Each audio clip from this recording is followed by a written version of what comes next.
Yup, yup, yup, yup, yup. Are you not entertained? Are you not entertained? Creed 3, directed by Michael B. Jordan, starring Michael B. Jordan. This is the third installment into the Creed franchise, so it makes the Creed franchise a trilogy now. Now, I heard a lot of hate going into this movie because of the Sylvester Stallone drama. I'm not going to address that in this review. I am solely going to be talking about the movie. Now, the first half of this video is going to be non-spoilers, and then the second part, the latter half of the video, will be all spoilers. So if you just want to hear what the movie was like before you go and spend your money on a $16 or $17 movie ticket, the beginning of the video is for you, so stick around. And if you want to hear spoilers, stick around for that. Creed 3 opens with a big match for Adonis, and I'm not going to say who the opponent is because, well, that will be a spoiler. The match goes on and blah, blah, blah, blah, blah. Point being, Adonis then retires from the boxing world, and he takes more of a backseat role in the boxing world, and he is more so a promoter, and he runs his own gym now with Duke, and he is now training the next generation of boxing talent. And the movie, it really does a good job of showing the family aspect of Adonis. Him and his daughter and his wife, they have just great moments. It really makes you fall in love with the characters of this universe even more than you already are. And then we're introduced to Damien. Damien is a character from Adonis's past, and this is where the movie takes a darker approach.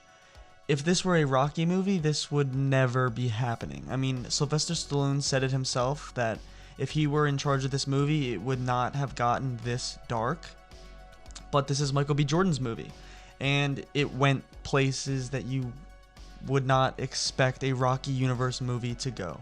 And now with this being the, what is it? So ninth, I want to say, right? 6. Rocky had 6 movies, then Creed 1, 7, 8. This is the 9th movie in the Rocky universe. So I hand it off to Michael B. Jordan for taking the risk and taking a darker approach to this. And he took more than just the darker approach. He took a way more artsy approach to this movie. All the fight scenes, they're choreographed in such a way that I heard somebody walk out of my theater and say, I've never seen anything like that. That was very different. This man said to his kid. So, I mean, this movie is definitely different, but I'm going on a tangent. Damien is a character from Adonis's past, and Damien, well, he weasels his way into a championship fight with Adonis, and the way they go about it is also a part of that darker approach I'm hinting at for the non-spoiler part of my video. They just do things with Damien that I really liked, but I can see how a lot of people might not like it because it is kind of controversial and it has not been done in the Rocky franchise as of yet, but this is the Creed franchise now. It is an extension of the Rocky universe, but it definitely is its own thing, and Creed 3 definitely cements that as a fact. Rocky is definitely missing in action here. He does not appear in the film. But that wasn't a spoiler. I mean, I'm sure everybody who is a fan of this franchise already knew Sylvester Stallone wasn't going to appear in Creed 3. I do miss Rocky just because I'm a big Sylvester Stallone fan and a big Rocky fan.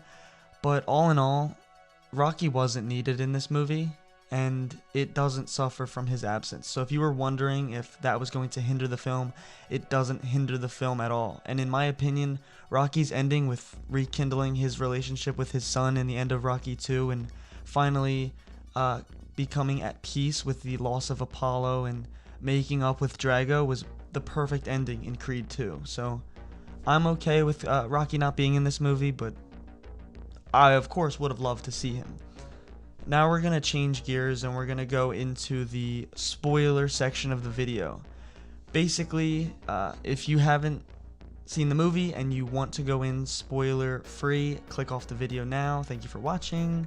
Everybody who wants to hear spoilers, here we go. Creed's first fight is against Pretty Ricky Conlan.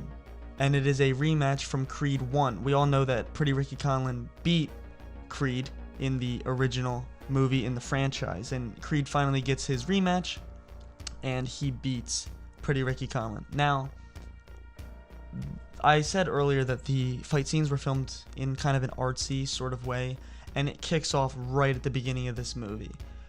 The way that they film these fight scenes is very slowed down, and it's very meticulous, and the camera focuses on some things that you should, well, it's what Michael B. Jordan wants you to keep track of. So in the beginning of the movie, the fight with Pretty Ricky Conlan, Creed is just getting pummeled. He's getting beat up, but the camera lingers for a few frames on Pretty Ricky Conlan's ribs, and it keeps doing that repeatedly. And then Creed goes to his corner, and Duke's like, "What are you doing, man? You're taking a beating worse than the first time. Get out there and start fighting, blah, blah, blah, blah, blah." And Creed says, "Checkmate." Because in this movie, in Creed 3, we are now looking more through Adonis's point of view than ever before. We are looking at the fight scenes in the way that Adonis looks at the fight scenes. So everything is slowed down. Everything is put in slow motion in these fight scenes because you're seeing what Adonis is seeing. And in the movie, he refers to boxing as chess. He refers to it as a fight in the mind and less of a physical fight. So basically, Adonis is outsmarting Pretty Ricky Conlan, and he bobs and weaves a few shots, and he goes to the body, kind of like Rocky Balboa. He goes to the body and he drops Pretty Ricky Conlan, because the whole fight he was learning how Pretty Ricky was fighting, and he was eyeing up those ribs, and that's why the camera was lingering on the ribs during the fight scene. And at first I was like, oh no, this is gonna be an art house Rocky movie. It's not gonna be good. But looking at it through the lens of Adonis and the way that he's looking at fighting and how he's putting together his next move, it really comes through with the camera work. And I think it's pretty impressive that Michael B. Jordan, in his first ever directorial debut, was able to approach a film like that and get his point across successfully. That's just my 2 cents on the fight scenes, the style of the fight scenes. So at the beginning of the video, I said that this movie takes a darker tone than any Rocky movie ever could. And what I was referring to is what happened with Damien and Adonis in the group home they used to live in. So we come to learn that this guy named Leon used to beat Damien and Adonis in the group home. And that's why Adonis has so much built up aggression, so much built up rage. Not only did he not know his father, but he was beat in these group homes, and he had a very tragic beginning. And we learn all about that in Creed 3. I mean, Creed 3 starts with a flashback to 2002, showing us the night that Damien gets arrested. Basically, Adonis is going into a fast food place to get some food real quick, and he sees the guy that used to beat him in the group home, and Adonis snaps and he beats the guy down. But then Adonis eventually is getting his ass handed to him by this guy's friends, I guess. This guy's boys start beating on Adonis. Damien pops out of the car and he pulls a gun on the guys. The police show up and they arrest Damien, and Adonis runs away. And that sets the stage for the whole movie. The whole premise of this movie is guilt, and Adonis deals with that guilt throughout the whole entire movie. He feels guilty that Damien went to prison and didn't get to live out the boxing career that he wanted. Instead, Adonis lived out the boxing career that Damien wanted for himself. And Adonis has to struggle with the guilt that he carries because he left his friend, and he never wrote him, he never reached out to him in prison.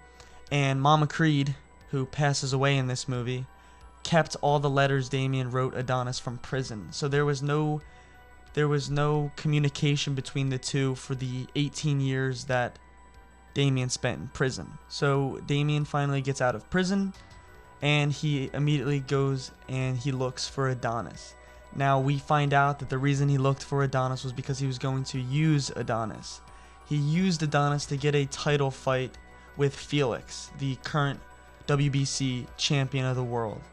And at first Adonis wasn't going to give him the fight against Felix because he was telling him that he has to earn it. So he invited him to his gym. I mean, he did what a good friend would do. And he invited him to his gym to train. And he says, you got to work for it. I can't just hand you a title fight.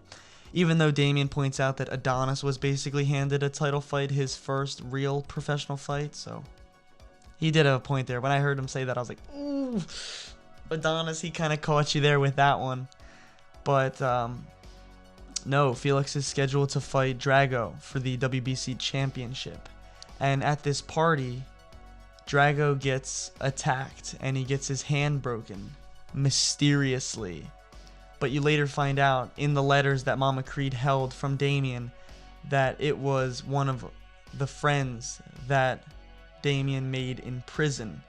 He hired him to take Drago out so that Damian could get a title fight. And he does get his title fight and he wins the championship. But the way he wins the championship is by cheating.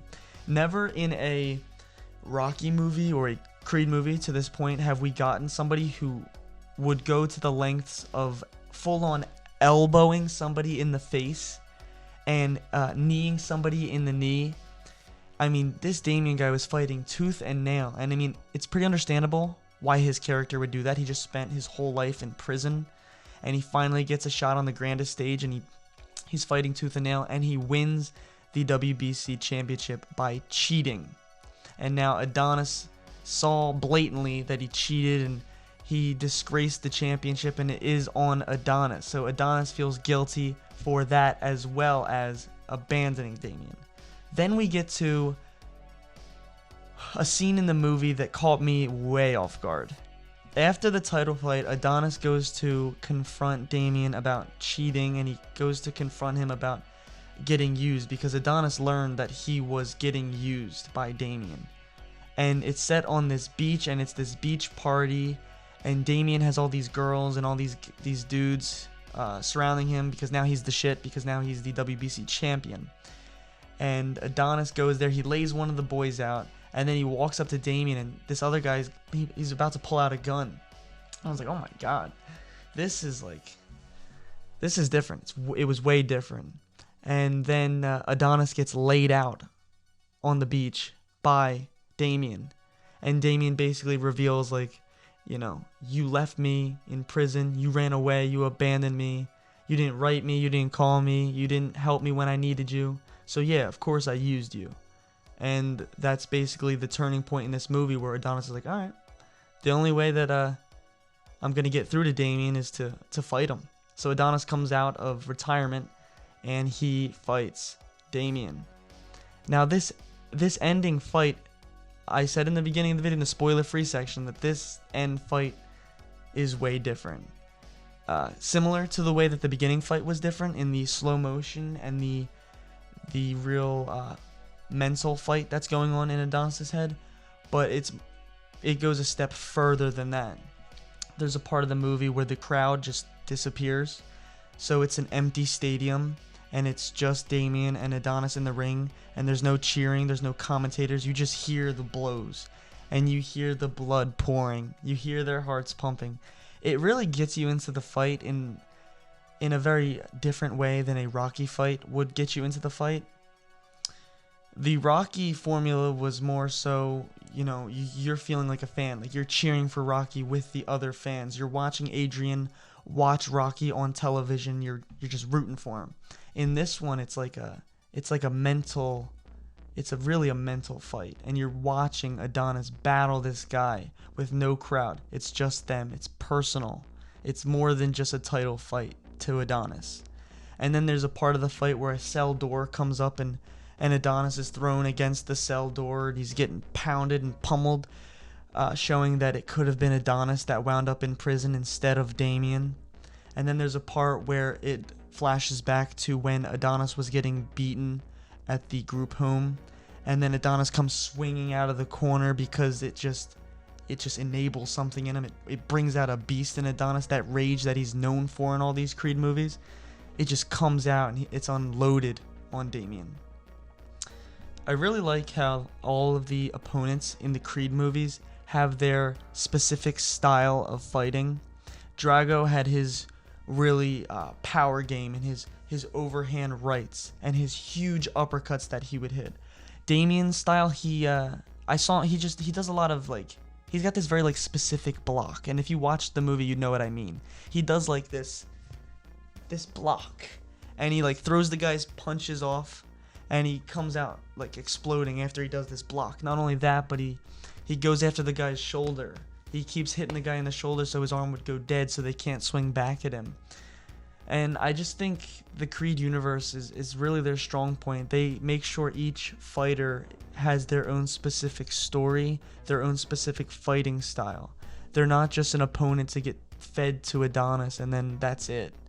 I mean, you see that even after the fight's over. A Rocky movie would end at the fight. Rocky wins, the end. In Creed 3, it doesn't stop after Damien loses. The fight only was there to build to the emotional climax of Adonis being forgiven for running away from Damien, because Adonis approaches Damien in the locker room after the fight and he just sits there next to him and they're both just beaten up and you can tell. And Damien tells him that, you know, it's not your fault, Adonis, that you ran away. We were just kids. And then Adonis tells Damien that it's not his fault either, because they're kind of both just product of circumstance. Just really tragic circumstances. And Adonis lets him know, like, you know where to find me if you ever need help. Adonis is a very forgiving character. And then he goes out to the ring where his daughter is shadow boxing, and then it's a nice moment with the whole family. His wife's there, his daughter's there. And that's how Creed 3 ends. He's the champion of the world, so are we going to get a Creed 4? I hope so. But if I had to rate Creed 3, I would say this movie is definitely a 3.5, 4-star movie. If I had a gun to my head, I guess I would give it 3.5. 3.5 stars. That's pretty solid. Pretty solid. The only way I could imagine it could be better is if Rocky was in it, just to service the Rocky fans. Not only that, but here's a little quick fantasy booking for you. Because Damien is a street fighter and he's fighting tooth and nail, kind of like a street fight, we could have had Rocky come in for the training montage. Because I kind of like that Rocky wasn't in it in the beginning. We're kind of seeing how Creed is becoming his own man. He doesn't need his mentor anymore. But we could have had Rocky come in for the training montage. And Rocky could have said something along the lines of, I've been in a street fight before. I know how these guys fight in the streets, and I know how they'll fight tooth and nail, and they'll fight dirty. Because in Rocky 5, if you know your Rocky history, Rocky 5, Rocky fought Tommy Gunn in a street fight. So Rocky could give Adonis some lessons in how to fight, how to fight somebody who's coming at you with dirty tactics, That's just me fantasy booking, putting my 5 cents in how they could have implemented Rocky, but I don't think Rocky needed to be in this movie. Creed 3. 3.5 stars. Did you see it? What do you think? Start a conversation down below. I've been Maximus Cardillo. Are you not entertained?